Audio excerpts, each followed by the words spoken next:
Ay, mamahalang ating topic ngayon na tinatanong ni Muhajir. Ang tanong niya ay, Ma'am, nanakawan ka na ba ng panloob? At isasabay din natin ang sagot sa tanong ni Oscar. Ang tanong ni Oscar ay, bakit gusto ng babae na nag-SS ang isang lalaki sa harap nila? So, yun natin mag-uusapan for today's video. Interesado ka bang malaman kung ano ang sagot? Please keep on watching para bago yan. Kung bago ka pa lang sa akin channel, please consider to like this video and subscribe my channel.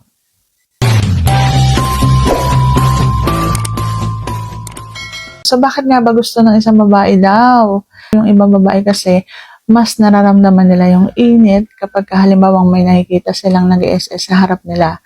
Pero ako kasi, hindi ako ganon. Hindi ko gusto ang isang lalaki nag-SS sa harap ko.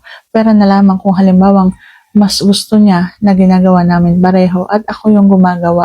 Ako yung humahawak. Ako yung gumagawa para makatapos siya. Ganon. At sa tinatanong naman ni Muhajir kung naranasan ko na daw na mawalan o manakawan ng panloob, ang sagot ko ay hindi.